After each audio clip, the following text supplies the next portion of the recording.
మధుపార్క్ ridge అపార్ట్మెంట్లో defence వాళ్ళు ఉన్నారు, ఆర్మీ వాళ్ళు ఉన్నారు. మేము భారతదేశానికి రక్షణగా ఉంటే మా ఇళ్ళకి రక్షణ ఎవరంటూ అడుగుతున్నారు. సార్ అసలు ఏం జరుగుతూ ఉంది? నా పేరు బ్రిగేడ్ శ్రీనాథ్ కొడారు అండి. నేను రిష్మండ్ విల్లాస్లో ఉంటాను. ఇక్కడి నుంచి ఒక 2 కిలోమీటర్స్ దూరంలో. ఇవాళ మధుపాక్ రిడ్జ్లో ఈ ప్రోగ్రామ్ ఉందంటే సంఘీభావం తెలపడానికి రిష్మండ్ విల్లాస్ నుంచి డిఫెన్స్ వాళ్ళ మా అక్కడ ఉండే డిఫెన్స్ వాళ్ళకి సంఘీభావం తెలపడానికి వచ్చాను. ఈ Musi river front development program అనేది అయితే ఉందో ఇది totally one sided without taking into account of the social impact of the project. ఈ ప్రాజెక్ట్ వల్ల దీనికి నిరాశ్రులయ్యే వాళ్ళకి ఎట్లాంటి ఎఫెక్ట్స్ ఉన్నాయి అదే ఆలోచించకుండా ఈ ప్రాజెక్ట్ని చేపట్టింది ప్రభుత్వం. దానికి వ్యతిరేకంగా మేము ఈ మధుపార్క్ లిస్టులో కానీ ఈ మూసీ పరివాహక ప్రాంతంలో ఉండే అందరు డిఫెన్స్ ఎంప్లాయీస్కి సంఘీభావం ఈరోజు ఇచ్చామండి. సో 30 సంవత్సరాలు మాకు ఇల్లు ఉండవండి. మేము 30 సంవత్సరాలు బోర్డులో ఉంటాం. నేను అరుణాచల్ ప్రదేశ్ చేశాను, అస్సాంలో చేశాను, రాజస్థాన్లో చేశాను, జేఎండ్కేలో చేశాను, మేఘాలయలో చేశాను. మా 30 సంవత్సరాలు మేము డిఫెన్స్లో ఆర్మీ కానీ నేవీ కానీ ఎయిర్ ఫోర్స్ కానీ మాకు ఇల్లు ఎక్కడ ఉండవు. గవర్నమెంట్ ఆర్మీ అపార్ట్మెంట్స్లో ఉంటాం. 30 సంవత్సరాల తర్వాత రిటైర్మెంట్ తర్వాత వచ్చి మా రిటైర్మెంట్ డబ్బులతోనో లేకపోతే కూడగొట్టిన డబ్బులతోనో ఇల్లు కట్టుకుని ఇప్పుడు ఉంటే 15 సంవత్సరాల తర్వాత వచ్చి మీరు ఇక్కడ ఉండడానికి లేదండి, మీరు ఇక్కడ బ్యూటిఫికేషన్ ప్రాజెక్ట్ నడుస్తూ ఉంది అని బయటకు వెళ్ళగొట్టడం మమ్మల్ని కరెక్ట్ కాదు. ఈ దేశం కోసం 30 సంవత్సరాలు మా లైఫ్ని అంకితం చేసాం. మాకు 30 సంవత్సరాలు మాకు ఎవరు లేరండి అక్కడ. ఇప్పుడు మధుపాకులు వచ్చున్నారు 10 ఏళ్ళ నుంచి. వీళ్ళకి చిన్నప్పటి నుంచి వీళ్ళ పెరుగుతున్న స్నేహితులు వాళ్ళ బంధువులు ఎవరు ఉండరండి. మాకు 30 సంవత్సరాలు మేము బోర్డులో ఉన్నాం. మాకు మిగతా ప్రపంచంతో సంబంధం ఉండదు. భార్య పిల్లలు తప్పితే మిగతా వాళ్ళందరూ మేము మాతో పాటు చదువుకున్న వాళ్ళు బంధువులు అందరూ ఎవరు ఉండరు. 30 సంవత్సరాలు వచ్చిన మేము ఇల్లు కట్టుకుంటే మాతో పాటు ఉండేవాళ్ళు మా ఫ్యామిలీ అయిపోతారు. ఇప్పుడు 15 సంవత్సరాల తర్వాత మీ సెకండ్ ఫ్యామిలీ వదిలేసి మీరు వేరే చోటికి వెళ్ళిపోవడం చెప్పడం కరెక్ట్ కాదు. దానికోసం మేము అందరం కలిసి పోరాడతాం. ఒప్పుకోండి మా ఇల్లు. మీరు దేశం కోసం బోర్డర్‌లోనే ఫైట్ చేశారు. మరి ఎలా ఈ మధుపార్క్ రిడ్జ్ కోసం ఎలాంటి ఫైట్ చేయబోతున్నారు? మేడం, మాకు మ్యాక్సిమం ఎక్స్‌పెంట్ పాసిబుల్ అన్నీ మేము చేశామండి. మేము ఇక్కడ ఉంటున్నప్పుడు మాకు ఒకటే న్యాయబద్ధంగా మేము ఇక్కడ ఇదేమైనా మేము హట్స్ వేసుకున్నది కాదు కదా. జిరాయత్ భూమిలో కట్టుకున్నది. ప్రభుత్వం ముఖ్యమంత్రి గారు పదే పదే చెప్తున్నారు వాళ్ళకి ఎటువంటి సమస్య కాదు. కాకపోతే అంతకుముందు 2004లో తీసుకున్నప్పుడు 9 మీటర్ల బఫర్ జోన్ ఉన్న దానికి ఏమొచ్చి ఏదో ఎక్కువ అది తప్పది. మీకు 2012లో అమెండ్మెంట్ తెచ్చామన్నారు, 2016 నుండి అది ఇంప్లిమెంట్ చేసామని కూడా వాళ్ళే చెప్తున్నారు. చెప్పారు కరెక్టే. మీరు మరి ఆ 2015, 16 మీ ప్రభుత్వం ఎవరి ప్రభుత్వం ఉంటే వాళ్ళ ప్రభుత్వం. అంతకుముందు పర్మిషన్ ఎవరు ఇచ్చారు? కాంగ్రెస్ ప్రభుత్వం కదా ఇచ్చింది. అప్పుడు రాజశేఖర రెడ్డి గారి ప్రభుత్వం ఉండేది 2004 పర్మిషన్ ఇచ్చేటప్పుడు దీనికి. తర్వాత 2014 వరకు కాంగ్రెస్ ప్రభుత్వం పరిపాలించి తర్వాత స్టేట్కి 2 విభజించారు. తర్వాత 2015, 16లో తెచ్చామంటున్నారు, యాక్ట్ తెచ్చారు. ఆ రోజే మీరు బాబు ఇది ఆల్రెడీ బఫర్ జోన్లో ఉంది కాబట్టి నో రిజిస్ట్రేషన్ బోర్డు పెట్టేసి ఉంటే దీని మీదను మేము అప్పులు చేసి బ్యాంకుల్లో అప్పులు చేసి తీసుకొని రాము కదా, ఈ తంటాలు పడము కదా. మాకు సర్వీస్ని రిటైర్ అయిన తర్వాత merely we get some amount అండి. మాకు కొంత అంటే ప్లాట్కున్నంత డబ్బులు అయితే మాకు రావు. దానికి తోడుగా ఇంకేదో ఉన్న ఆస్తులు అమ్ముకోనో లేకపోతే ఇంకేదో చేసుకొని బ్యాంక్ లోన్లు తీసుకొని తెచ్చి పెట్టాము. ఆ బ్యాంక్ లోన్లే ఇప్పుడు 2 రెట్లు ఆల్రెడీ బ్యాంక్ లోన్లు ఈఎంఐలే కట్టాము. ఎందుకంటే తప్పదు, అది తీసుకున్నాం, మా గృహం కావాలని తీసుకున్నాం. ఇప్పుడు మీరు వచ్చి ఎప్పుడైనా అది ప్రాస్పెక్టివ్ అండ్ రెట్రోస్పెక్టివ్ అని ఒక 2 పదాలు ఉంటాయి ప్రతి దగ్గర. ఏదైనా జరిగిన దానికి ఏమొచ్చి కాన్సిక్వెంట్గా మీరు ఏదైనా అమెండ్మెంట్ తెస్తే వెనకున్న దానికి న్యాయాన్ని ఏమొచ్చి తొంగ తొక్కిమని ఎక్కడ ఉండదండి. ఈ రోజు నేను ఏదైనా చట్టం తెస్తే ఈ రోజు ఉండే సరే ఈ రోజు చట్టం తెచ్చాను, ఈ రోజు మిడ్-నైట్, ఈ రోజు మధ్యాహ్నం 1 గంటకో లేకపోతే తెల్లవారు 8 గంటకో అది ఎఫెక్ట్ ఉంటుంది. అంతేగాని నాకు 9 మీటర్స్ అని బఫర్ జోన్ నేను 2004లో నాకు పర్మిషన్ ఇచ్చినప్పుడుది నువ్వు 2016లో తెచ్చి దాన్ని ఒకదానికొకటి మింగిల్ చేసి దానికి అర్థం ఏముందండి? అంతే కదా. లేదు మీరు చేస్తుంటే మేము ఎవరు చేసుకున్నాం. ఈవెన్ ఫిబ్రవరి ఆయన 13th రోజు 11th or 13th రోజు నోటీస్ ఇచ్చారండి. దానికంటే ముందు 8th ఫిబ్రవరి రోజు కూడా రిజిస్ట్రేషన్ అయింది మరి ఇదే ఫ్లాట్లో. మరి ఆ రోజు బఫర్ జోన్ లేదు కదా. మరి 2 సంవత్సరాలు మీ ప్రభుత్వం కదా నడుస్తుంది. మీరు మొట్టమొదట అన్నారు దీనికి ఓకే మాకు మూసి సుందరీకరణ అవ్వాలని చెప్పేసి 1.5 year నుండి హరికథ దాసుడిలాగా హరికథ పాడుతూనే ఉన్నాడు, చెప్తున్నాడు, చిరతలు భావిస్తున్నాడు. మరి చిరతలు భాగించిన పెద్ద మనిషి 1 సంవత్సరంన్నర ముందే చెప్పాలి బఫర్ జోన్లో కాబట్టి నో ట్రాన్సాక్షన్ జోన్ పెట్టేసి అన్నీ చెయ్యాలి కదా. ఇలాగ 10,017 స్ట్రక్చర్లని ఆయన ఆల్రెడీ ఐడెంటిఫై చేశారు. ఇలా 10,017లో ఎన్ని స్ట్రక్చర్లు మీరేమొచ్చి మీ ప్రభుత్వం ఆల్రెడీ ప్రమాణ స్వీకారం చేసిన తర్వాతను మీరు నోటీస్ ఇచ్చింది? ఎవరికి నోటీస్ ఇవ్వలేదు. ఇప్పుడు ఏదో ఆ జోన్ ఈ జోన్ అని చెప్పి కేవలం ఏంటంటే బ్లాక్ మెయిల్ చేయడం, ఏదో బెదిరిస్తారు. ముందేమన్నారు అసలు? మూసి సుందరీకరణ అన్నారు. అందరూ ప్రజలు తిరగబడ్డారు. మూసి సుందరీకరణ అనే పదం బాగాలేదు, దీనికి మూసి శుద్ధీకరణ అన్నారు. మూసి శుద్ధీకరణ పదే నేను చెప్తాను. మూసి శుద్ధీకరణ అనేది 1 day అయిపోయి పనే కాదు. ఇది మూసి శుద్ధీకరణ అనేది మీరు మీరు స్టెప్ బై స్టెప్ ఎక్కడో తీసుకుని 5 కిలోమీటర్లు 10 కిలోమీటర్లు 2 కిలోమీటర్స్ ఎక్కడ మీరు ట్రై చేయాలి. ఆ ప్రయత్నం చేసినా మీరు అసలు కౌంటర్ మెషర్స్ ఏం చేస్తున్నారు. ఇప్పుడు ఇంటాక్సికెంట్ తెచ్చి అజాడే డంప్ చేస్తున్నారు. వాళ్ళ మీదకి ఎవరైనా మీరు యాక్షన్ తీసుకుని మీద దాఖలాలు ఉన్నాయా? వాళ్ళని డంప్ చేయడం ఆపించగా ఇప్పుడు లేదు. ఎస్టీపీలు అన్నారు. ఎస్టీపీలు మీకు నేను చెప్పాను కదండి 5% కంటే ఎస్టీపీలు అక్కడ పని చేయట్లేదు కర్మకాలి. మీరు ఎస్టీపీలు ప్రాపర్గా ఆపరేషన్ చేయండి. మొట్టమొదట ఎస్టీపీల వల్ల ఎంతవరకు మీరు శుద్ధీకరణ చేయగలుగుతారు మొట్టమొదటి దాని డాటాని మీరు కలెక్ట్ చేసుకోండి. కలెక్ట్ చేసుకున్న తర్వాత ఇంకెలా మనం చేస్తే మీరు మోర్ దాన్ 60 to 70% అసలు ఫస్ట్ ఆఫ్ ఆల్ మీరు శుద్ధీకరణ పని చేసిన తర్వాతను అప్పుడు 7 టీఎంసీ తెస్తారో 70 టీఎంసీ తెచ్చి మొత్తం హైదరాబాద్ ముంచదలుచుకున్నారు. అది మీ విజ్ఞతకు వదిలేసాం మేము. అది ముందు చేయండి. ఇదన్నీ చేయాలంటే మీరు మరొక టర్మ్ కావాలి మీకు ప్రభుత్వానికి. మీకు మరొక టర్మ్ కావాలంటే మీరు ఎలా ఉండాలి? ప్రజాస్వామ్యబద్ధంగా ప్రజలను పరిపాలిస్తే మీకు ప్రజలు ఓట్లు వేస్తారు. ఈవెన్ మరొకసారి ఆయన మన కిందసారి అక్కడ ఆ మీటింగ్లో అంటున్నాడు ఆయన మనకి మీరంతా ఓట్లు వేస్తే మేము గెలుస్తాం కానీ అపార్ట్మెంట్ ఉండి అన్నారు. ఆయన సిగ్గు ఉండాలి ఈ మాట చెప్పడం నేను చెప్తున్నాను. ఎందుకంటే బీఆర్ఎస్ ప్రభుత్వం ఉన్నప్పుడు ఇక్కడ బీఆర్ఎస్ ఇదే అప్పుడంతా బీఆర్ఎస్ జిందాబాద్ అనేవారు ప్రజలందరూ. ఒక్కరే కాంగ్రెస్ ఇది ఉండేవారు ఎవరు వార్డు కౌన్సిలర్. ఆ ward councillor no one Fatima Begum అని చెప్పేసి మేము అంతా వార్డు 6కి వస్తామండి మేము. ఈ వార్డు 6లో ఫాతిమా బేగం గారికి అసలు ప్రెస్టీజియస్గా కనీసం కాంగ్రెస్ రూపు మార్చిపోకూడదని చెప్పేసి కాంగ్రెస్ గెలిపించాం. ఆవిడ ఒక్కరే ఉండేవారు కాంగ్రెస్ కౌన్సిలర్. మిగతా ఇక్కడ ఉన్న 32, 33 అందరూ బీఆర్ఎస్ వాళ్ళు. ఒకళ్ళిద్దరు బీజేపీలు ఉన్నారని నాకు తెలియదు కానీ మరి అలాంటప్పుడు మేము ఓట్లు వేయకండి. ఇప్పుడు ఆమె కాంగ్రెస్ కౌన్సిలర్ గెలిచిందా? ఆ విషయాన్ని ఆయనకి ఏంటంటే మీ న్యూస్ ఛానల్ ద్వారా తెలియజేశారు. అంటే ఎప్పుడు ఎక్కడుంటే అక్కడ అంటే ఏ విధమైన ప్రజలతో మాట్లాడితే ఆ విధమైన ప్రజలకు రెచ్చగొట్టి మాట్లాడటం కాదు. మీరు 6 గ్యారెంటీలు ఏం చేశారండి నాకు ఒకసారి చెప్పండి. 6 గ్యారెంటీలు ఈరోజు రైతు బంధు మీరు పే చేయగలరు ఎవరికైనా? మీరు ఎందుకు ఈ గత ప్రభుత్వం ₹1,00,000 అంటున్నారు. నేను 2 లక్షల మేటకాయలు కొట్టాడు. 2 లక్షలకి ఎక్కడ 2 లక్షల వాడికి ఎవరికైనా ఇచ్చాడా? విలేజ్కి వెళ్ళి అడగమనండి. ఎక్కడైనా 2 లక్షల వాడికి నాకు రుణమాఫీ అయిపోయిందంటే నేను అవి చాలని ఇవ్వలేకపోయారు. కారణం మీ మట్టు మీరే చెప్తాను ఖజానా డబ్బులు లేవని. మరి ఖజానా డబ్బు లేనప్పుడు అప్పు చేసిన పప్పు కూడా ఎందుకు తినాలనుకుని భోజనం పెట్టాల్సిన అవసరం ఉందా? నువ్వు అప్పులు తెచ్చి భోజనం దావా చేయవలసిన పని ఉంది లేదు కదా. ఉన్నదంతా చెయ్యు. Slow and steady wins the race. మీరు స్లోగా చేయండి. అంటే మీరు ఒక్కరోజుకి దేన్ని మనం చేసేలేమండి. ఎవరమైనా ఇప్పుడు మేము ఎవరైనా ఒక పిల్లడు పుడితే ఆడికి 15 or 20 years వస్తే అప్పటి వరకు చదువుకున్నాడు ఏం చేస్తుంటాడు అవుతుంది. అది మీరు ఏంటి కాలక్రమేణా చేస్తుంటే ఒక్కొక్క ప్రాజెక్ట్ చేసి ఆ ప్రాజెక్ట్ సాధ్యాలు మొట్టమొదటి మీరు తెలుసుకోవాలి. ఆ సాధ్యాలను బట్టి దాన్ని స్లోగా మీరు దాన్ని డెవలప్మెంట్ చేయడానికి ప్రయత్నం చేయాలి. అది చేయకుండాను నేను ఒకటే అదే ప్రతిసారి అడుగుతున్నానండి. మీరు ఏది లేకుండాను ప్రాజెక్ట్కి ఆ వైపు వదిలేశారు, కింద వైపు వదిలేశారు. మూసీ సంఘం అన్నారండి. మూసీ సంఘం యాక్చువల్గా ఎక్కడ జరిగిందండి? ఆడే పవర్ పాయింట్ ప్రజెంట్ చేసి క్లియర్గా పిక్చర్ ఇచ్చాడు. ఈ మోసా రివర్స్ కాలువ అసలు యాక్చువల్గాను అటువంటి ఈసా కాలువ ఈ రెండు కలిసి బాపు ఘాట్ కింద ఉంటుంది చూడండి. అక్కడ మనదట రామాలయం కిందను అక్కడ రెండు కలిసిందని సంఘం అన్నారు. అక్కడ గాంధీ గారి బూడి తెచ్చి అస్థికలతో బూడి తెచ్చి కలిపమన్నారు. మరి మేమైతే ఆయన పైనే ఉన్నాం కదా. మరి నువ్వు రివర్ అక్కడ నువ్వు పిక్చర్లు వచ్చి పవర్ పాయింట్ ప్రజెంటేషన్ చేసి దీనిపైన దాని రివర్ అనేది చెప్తున్నావు. మరి అది తప్పు కదా. నువ్వు అక్కడ కిందకి చెయ్యి. అక్కడ కిందకి లేదు. పోనా పైనుండి చేసుకుని వస్తున్నావు అది లేదు. మొట్టమొదటి మీరు మాకు ఇచ్చేయండి ఇక్కడ ఏదో చేసేస్తాను ఏం చేసేస్తాం. తర్వాత జరిగేది ఏమి ఉండదు. మా ఒకటేనండి. సార్ చెప్పినప్పుడు ఏంటంటే మేము మా జీవితంలో ఎప్పటికీ పిల్లలు ఏమి లేరు. ఏదో అక్కడ డ్యూటీలు ఉన్నాయి మా పాటలు పడ్డం ఓకే అందరికీ దేశం బాగుంది దేశ ప్రజలు బాగున్నట్టు అందరితో సంతోషించేవాళ్ళం. మేము రిటైర్ అయిందా నాన్న తంటాలు పడ్డం వచ్చాము ఏదో భార్య పిల్లలతో ఇక్కడ ఏదో ఇప్పుడు అందరికీ మ్యాక్సిమం అందరూ 60 దాటిసిన వాళ్ళు ఉన్నారండి. డిఫెన్స్ వాళ్ళు ఉన్న వాళ్ళు అందరూ నెక్స్ట్ సర్వీస్మెన్స్ అందరూ. ఇప్పుడు ఏముంది మా అయితే మన 25 ఏళ్ళు ఏమన్నా మొత్తం మన భగవంతుడు ఇచ్చిన వరకు బతుకుతాం.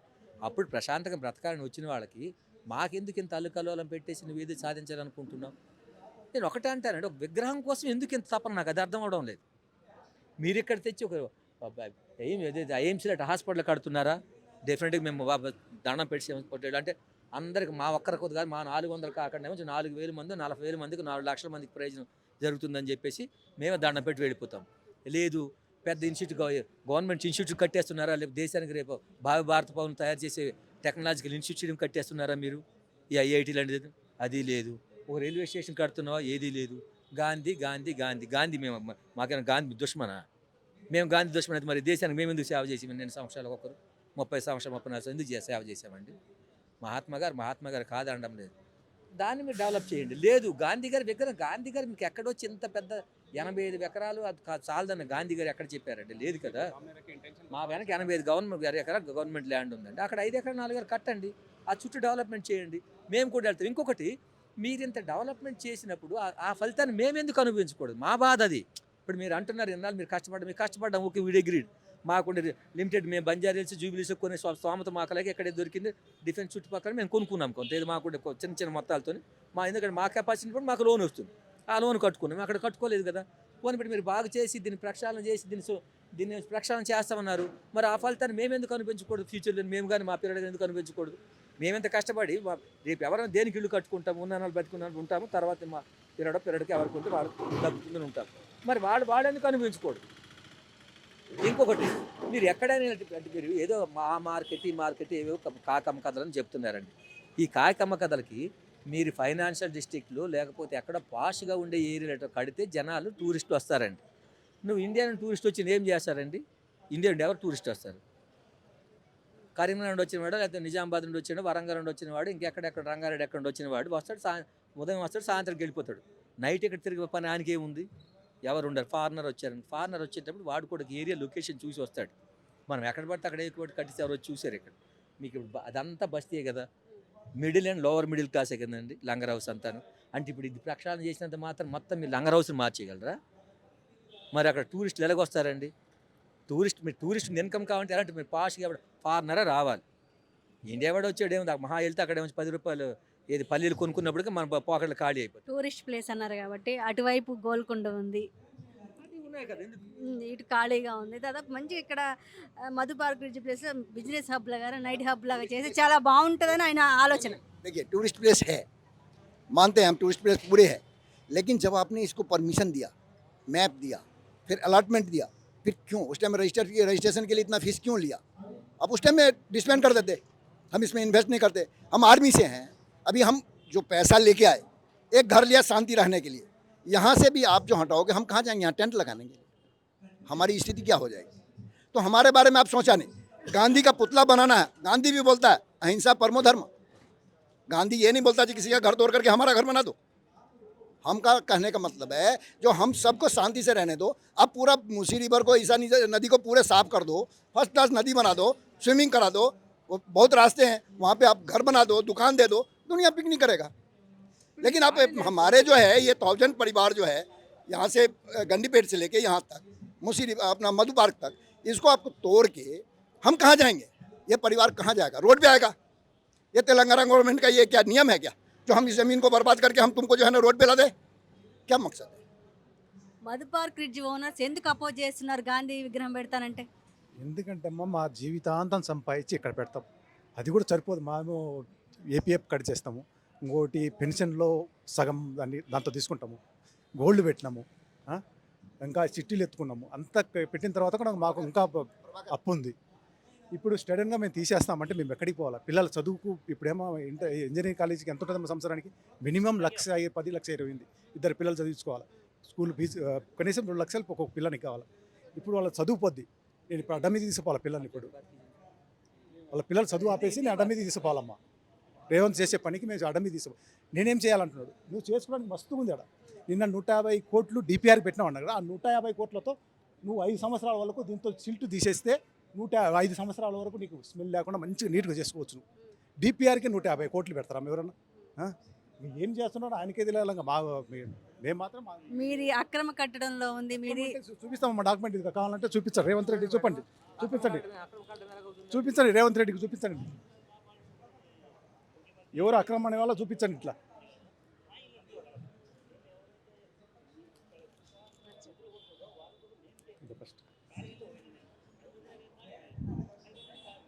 ఈ అక్రమణ వాళ్ళకు చూపించాలి రేవంత్ రెడ్డి కనుక చూపించాలి. ఇది ప్రాపర్గా ఇది వరకు ఇల్లు కట్టుకోవాలంటే 4-5 వేలలో ఇల్లు అయిపోతున్నది. ఈరోజు ఎంత అవుతుందమ్మా? 3 లక్షలు 130 గజాలకు 4 లక్షలు అవుతుంది. నీకే కట్టిన 6 లక్షలు రిజిస్ట్రేషన్కు ఈ పర్మిషన్కి 6 లక్షలు కట్టిన. ఇది అక్రమం ఎట్లా అయిందమ్మా? ఇది అయినా మధు పార్క్ బ్రిడ్జ్ అపార్ట్మెంట్లో ఓట్లే లేదు కదా రేవంత్ రెడ్డికి. ఓట్లు వేస్తారు. ఓట్లు ఎందుకు వేసింది? ఏ ఓట్లు లేకుండా ఎట్లా గెలిచిండమ్మా ఆయన? ఎట్లా గెలిచిండు ఆయన? అట్లా అనకూడదు. ఆయన తప్పుగా మాట్లాడుతున్నాడు అట్లా. ఈ రోజు మీకు మా మహేష్ కుమార్ గౌడ్ గారు ఎవరైతే ఉన్నారు ఎమ్మెల్యే బహిరంగంగా మధు పార్క్ బ్రిడ్జ్ ఖాళీ చేయకపోతే అది జీరో వాల్యూ అని బహిరంగ మాట్లాడడం మీరు విన్నారు కూడా. వినడం కాదండి, ఆల్రెడీ డిక్లేర్ చేసి ఉన్నారు. अपना खुद वैल्यू जीरो कर रहे हैं, हमारा वैल्यू जीरो नहीं कर रहे हैं, वो अपना वैल्यू जीरो कर रहे हैं और वो रोड पे आएंगे। मुझे मुझे मेरा एक प्रश्न ये है कि ये महात्मा गांधी का मूर्ति बनाने से जनता को क्या फायदा होगा? कोई मुझे इसका जवाब देगा? गुजरात वाले क्यों नहीं बना रहे हैं महात्मा गांधी का विग्रह? हम लोग क्यों बना रहे हैं यहाँ पे? हम इनका इंटेंशन साफ है, इस गांधी जी के सामने रख के ये लोग कुछ और पीछे करना चाहते हैं, जो कि आगे आने वाले समय में इसका पर्दाफाश होगा, सब लोग जनता के निगाहों में आएगा, फिर ये कभी इलेक्शन जीत नहीं पाएंगे अपने जीवन में। मैं ये चैलेंज के साथ कांग्रेस को बोल रहा हूँ आज, रेवंत रेड्डी जी को, कि इनको दोबारा वोट नहीं मिलने वाला है, कि जो इनका इंटेंशन है गांधी जी को सामने रख के जो अपना इंटेंशन ये सिद्ध करना चाहते हैं, ये कभी नहीं होगा। उन्होंने हमारे पास डिवाइड एंड रूल करके कुछ जयचंदों को यहाँ पाला है, वो हम सक्सेस नहीं होने देंगे। ये मैं साफ साफ शब्दों में बता देना चाहता हूँ। అంటే అంటే రేవంత్ రెడ్డికి ఏదైనా ఇంటెన్షన్ ఉందంటారా గాంధీ విగ్రహం కాకుండా? మరి ఇంటెన్షన్ ఉందేమో, మరి దానికే తెలియాలి ఇంటెన్షన్ ఏముంది. ఇప్పుడు మేము అనడం కాదు, జనాలు అంటున్నారు రేవంత్ రెడ్డికి వేరే ఉద్దేశం ఉంది. అదంతా తెలుస్తుంది ముందు ముందుకు మీ పాత్రికేయులకి అందరికీ తెలుస్తుంది. దానికి ఏ ఇంటెన్షన్ లేకుండా ఫస్ట్ ఆఫ్ ఆల్ ఇది ఇక్కడే ఎందుకు ప్రారంభించాలనుకుంటున్నాడు. 7 ఎకరాల స్థలంలో దాదాపు ఈ మధు పార్క్ वो बोल रहे कि डिफेंस ने उनको जमीन दिया है, मेरे नॉलेज में अभी तक 1 इंच भी डिफेंस ने जमीन नहीं दिया है उनको। वो ऐसा झूठा प्रचार कर रहे हैं कि 80 एकड़ 90 एकड़ डिफेंस ने उनको जमीन दिया है। अगर दिया है तो हमें पेपर पे बताएं वो कि उनको जमीन मिला है, फाइल किधर है उसका? Madhu park ridge apartment demolish చేయకుండా గాంధీ విగ్రహం కట్టలేరా? కట్టొచ్చండి, మస్తుగా ఆడ ప్లేస్ ఉంది. ఎదురుగా ఉందండి, ఇది వెనక బ్యాక్ సైడ్ ఎంత ప్లేస్ ఉందండి, కట్టుకోవచ్చు మస్తుగా. ఆయనకి బిజినెస్ చేయాలి అంతే. ఇవన్నీ కాడ కూలగొట్టాలి. ఎందుకు మీ అపార్ట్మెంట్ మెయిన్ రోడ్ పక్కన ఉంది కాబట్టి ఈ అపార్ట్మెంట్ కూలగొట్టాలా, పెద్ద పెద్ద వ్యాపారస్తులకు ఇవ్వాలా, కమిషన్ దొరుకుతుంది అంతు. అదే కట్టేది ఏమి అది కూడా కట్టడు. అది గాంధీ విగ్రహం కూడా కట్టడు, కమిషన్లకు ఇచ్చేస్తారు అంతే. 2 సంవత్సరాలు ఏమవుతుందమ్మా, కూలగొట్టడం అవుతుంది అంతే, కమిషన్లు రావాలా. దేశం కోసం మీరు ఎంత త్యాగం చేశారు. అలాంటి వాళ్ళకి ఇప్పుడు కష్టం వచ్చింది, ఎవరికి చెప్పాలి? ఎవరికి గవర్నమెంట్కి చెప్పుకుంటాం. గవర్నమెంట్ అంటే కూడా మా ప్రొటెక్ట్ మేము ఎట్లా చేయాలో మేము చేసుకుంటామమ్మా. పోలీసు వాళ్ళకి కూడా మేము చెప్పేది ఏంటంటే న్యాయంగా మేము ప్రొటెక్ట్ చేస్తున్నాం, మీరు కూడా మాకు సపోర్ట్ చేయాలని పోలీసు వారికి కూడా మేము విజ్ఞప్తి చేసుకుంటున్నాం. వాళ్ళు కూడా అనవసరంగా మా ఇంటి మీదకి వస్తే మా ప్రాణాలు పోయినట్టమ్మా. మా ఇల్లు తాకినంటే మా ప్రాణం, మా ఇంటి ప్రాణం కంటే ఎక్కువ ఇల్లు. మాకు ఇటుకే కదిలినా కానీ మా ప్రాణం పోద్ది. అట్లాంటప్పుడు బుల్డోజర్ పెట్టి కొడతారంటే మేము ప్రొటెక్ట్గా మేము వేరే రకంగా ఉంటామమ్మా. అది బుల్డోజర్కి అడ్డం పడతారంటారా? బుల్డోజర్ ఇక్కడ వరకు ఏమీ రాదండి. ఇది అంతా ఏంటంటే పులి చర్మాలు చూపించడానికి బుల్డోజర్ ఎందుకు వచ్చిందండి? మేము హైడ్రాలు ఉన్నామా, లేదా ఇల్లీగల్ ప్లేస్లో ఉన్నామండి? మేము కాదు కదా, బుల్డోజర్ రావడానికి ఏముంది. కాబట్టి ఆయన స్టేట్మెంట్ ఇస్తున్నాడు, మీరు ఇవ్వకపోతే మీ జోలికి రాని, మీకు టచ్ చేయని, కాకపోతే మీరు జీరో వాల్యూ అంటున్నాడు. ఆ జీరో వాల్యూ అనే దానికి మేము న్యాయపరంగా మేము పోరాడతాం. ఇప్పుడు జీరో వాల్యూ అంటాను, నేను పదవులు ఉంటే నేను ఒక జీరో వాల్యూ అనడానికి నాకు హక్కు ఉండదు కదా, దానికి ఒక పద్ధతి ఉంటుంది కదా. జీరో వాల్యూ ఎలాగ అంటారు? ఆయన మొత్తం మధు పార్క్ జీరో వాల్యూ అనడానికి లేదు. తర్వాతను మా పెర్మిషన్ ఎవరు ఇచ్చారు, ఎప్పుడు ఇచ్చారు? ప్రభుత్వ అధికారులే కదా ఇచ్చారు, ప్రభుత్వమే కదా ఇచ్చింది. తర్వాత ప్రభుత్వమే కదా తీసుకుంటుంది, మా ఆదాయం తీసుకుంటుంది, ట్యాక్స్ ప్రభుత్వం తీసుకుంటుంది కదా. మేము ప్రైవేట్ ఏజెన్సీలకు లేదా బిల్డర్స్కి ఇవ్వడం లేదు కదా. మరి అలాంటప్పుడు ఇప్పుడు దానికి మేము అన్యాయంగా లేదా బుల్డోజర్ తెచ్చి అంత సీన్ అయితే ఇక్కడ ఉండదులేండి. బుల్డోజర్ ఎందుకు తీసుకొస్తాడు అని మేము ఇవ్వము, ఏం చేస్తాడు చేసుకునియండి. ఫైనల్గా ఏం చెప్తారు గవర్నమెంట్? ఇక్కడ మేము ఖాళీ చేయమండి. గవర్నమెంట్కి ఏంటంటే వాళ్ళు పునరాలోచన చేసుకుని దయచేసి ఆయన గాంధీ గారి విగ్రహం కట్టమనండి, సంతోషిస్తాం. మేము కూడా తూర్పు రోజు దండం పెడతాం గాంధీ గారికి, సూర్య నమస్కారాలు చేసుకుంటాము. అలాగే ఆయన మూసి ప్రక్షాళన లేదంటే అదేమో గండిపేట నెక్స్ట్ అది పూర్తి చేసి ప్రజలందరికీ మేలు చేయమనండి. మా జోలికి వచ్చి మా మధు పార్క్ విరగొట్టడానికి వీలు లేదు. ఇక్కడ మేము ఎట్టి పరిస్థితి మేము ఖాళీ చేయము. Thank you. हम बुलडोजर का मैडम एज ए बुलडॉग यहाँ पे हम उसका रक्षा करेंगे, हम छोड़ेंगे नहीं इसको। एज ए बुलडोजर को हम एज ए बुलडॉग बन के यहाँ बैठे रहेंगे हम लोग। हम देखते हैं कितने बुलडोजर आएगा। అమ్మ నల్గొండ వాళ్ళకి చెప్పేది ఏంటంటే మమ్మల్ని ఇల్లు తీయకుండా కూడా నల్గొండ వాళ్ళకి ప్రశ్నలు పంపించొచ్చాము. వాళ్ళ పేరు చెప్పి మా ఇల్లు కూడా కొట్టాడి చూడకూడదు. వాళ్ళు కూడా నల్గొండ వాళ్ళు కూడా అర్థం చేసుకోవాలి. ఇది ఇప్పుడు అదే సింపుల్ ప్రాసెస్ అండి.